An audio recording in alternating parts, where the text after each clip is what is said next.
मुंबई में रोहित शेट्टी के घर के बाहर हुई फायरिंग अब सिर्फ एक क्राइम केस नहीं रह गई है, बल्कि इसे अंडरवर्ल्ड की नई रणनीति के तौर पर भी देखा जा रहा है। जिस तरह 90 के दशक में दाऊद इब्राहिम बॉलीवुड को डराकर धमकाकर अपना वर्चस्व कायम करता था, ठीक उसी पैटर्न पर अब लॉरेंस बिश्नोई गैंग के एक्टिव होने के संकेत मिल रहे हैं। फिल्म इंडस्ट्री से जुड़ी लॉरेंस गैंग की पूरी क्राइम चेन पर देखिए हमारी ये खास रिपोर्ट।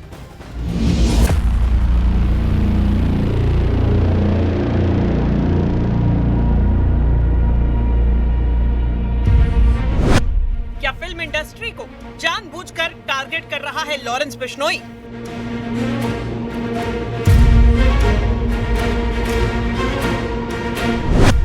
क्या लॉरेंस अंडरवर्ल्ड में लेना चाहता है दाऊद इब्राहिम की जगह?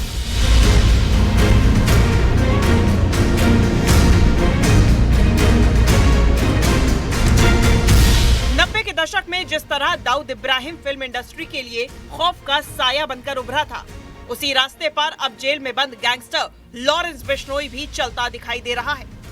एक के बाद एक धमकियां, फायरिंग और एक्सटॉर्शन कॉल्स, ये दाऊद इब्राहिम के वही पैतरे हैं जिन पर चलकर आज लॉरेंस बिश्नोई खुद को नया डॉन ऑफ बॉलीवुड साबित करने की कोशिश करता दिख रहा है।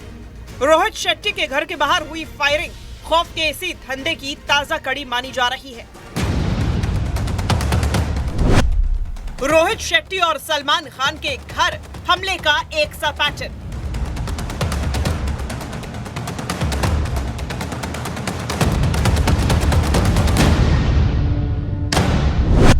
सलमान से नजदीकी के चलते बाबा सिद्दीकी की हत्या।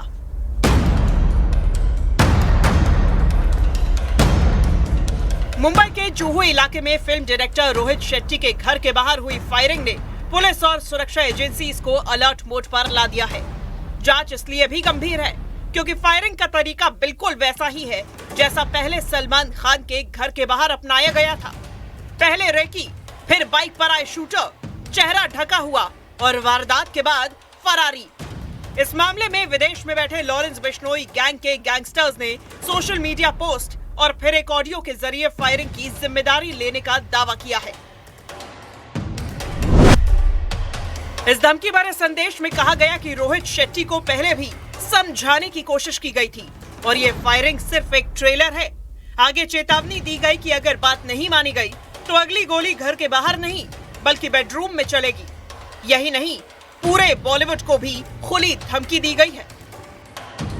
जांच एजेंसीज इस भाषा और अंदाज को टेरर स्टाइल इंटिमिडेशन मान रही है, ठीक वैसा ही जैसा 90 के दशक में दाऊद गैंग करता था। जांच में सामने आया है कि बाबा सिद्दीकी हत्याकांड में वांटेड शुभम लोनकर, जो साबरमती जेल में बंद लॉरेंस बिश्नोई का करीबी माना जाता है, इस पूरे नेटवर्क की अहम कड़ी है। बाबा सिद्दीकी की हत्या से लेकर रोहित शेट्टी के घर फायरिंग तक, लोकल शूटर्स का इस्तेमाल, बाहर बैठे हैंडलर्स और सोशल मीडिया पर जिम्मेदारी, पैटर्न एक ही है। पुलिस का मानना है कि ये नेटवर्क जानबूझकर बॉलीवुड को निशाना बनाकर अपना दबदबा स्थापित करना चाहता है। लॉरेंस गैंग के निशाने पर एंटरटेनमेंट इंडस्ट्री, सलमान खान के घर फायरिंग, बाबा सिद्दीकी की हत्या और अब रोहित शेट्टी, इन तीनों मामलों में एक ही गैंग सिंडिकेट का नाम सामने आना इस बात की ओर इशारा करता है कि लॉरेंस बिश्नोई गैंग मुंबई में दाऊद की खाली हुई जगह पर खुद को स्थापित करने की कोशिश कर रहा है। इस पूरे नेटवर्क का ट्रैक रिकॉर्ड डराने वाला है। सलमान खान लंबे समय से लॉरेंस बिश्नोई के टारगेट पर है। सिद्धू मूसेवाला की 2022 में हत्या, गिप्पी ग्रेवाल और एपी ढिल्लन के घर पर फायरिंग, कपिल शर्मा के कैफे पर कनाडा में हमले, बी प्राक और दिलनूर से करोड़ों की एक्सटॉर्शन मांग, दिशा पाटनी के घर पर फायरिंग। ये लिस्ट बताती है कि गैंग का फोकस साफ तौर पर हाई प्रोफाइल सेलिब्रिटीज पर है। रोहित शेट्टी के घर हुई फायरिंग के बाद सुरक्षा एजेंसीज इसे सिर्फ एक फायरिंग केस नहीं बल्कि बॉलीवुड को कंट्रोल करने की संगठित कोशिश के तौर पर देख रही है। बड़ा सवाल यही है कि क्या मुंबई अंडरवर्ल्ड एक बार फिर उसी दौर की तरफ बढ़ रहा है जहां डर के दम पर पैसे वसूले जाते थे, और क्या लॉरेंस बिश्नोई खुद को उसी रास्ते का अगला नाम बनाना चाहता है?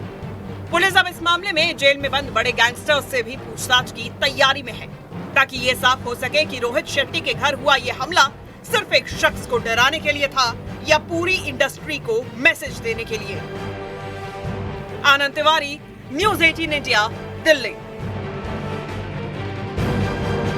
तो देखिए, कई टीमें जो हैं वो इसमें लगी हुई हैं ताकि जल्द से जल्द ये पूरे खुलासे हो सके। लेकिन इतना तय है कि बॉलीवुड की दिग्गज हस्तियां किस तरह से इन गैंगस्टर्स के और गैंग के निशाने पर पहले भी रही हैं और एक बार फिर से, और लॉरेंस गैंग क्या अपना वो दबदबा बॉलीवुड में इस माया नगरी में कायम करना चाहता है जो कभी दाऊद इब्राहिम ने की थी? क्या उसी राह पर पूरी तरह से ये गैंग एक्टिव हो रहा है? ये कई बड़े सवाल हैं जिनके जवाब सामने यकीनन आ रहे हैं, क्योंकि इससे पहले भी बॉलीवुड की कई बड़ी हस्तियां निशाने पर रह चुकी हैं और अब जिस तरह से रोहित शेट्टी के घर के बाहर फायरिंग हुई, वो भी उसी की तस्दीक।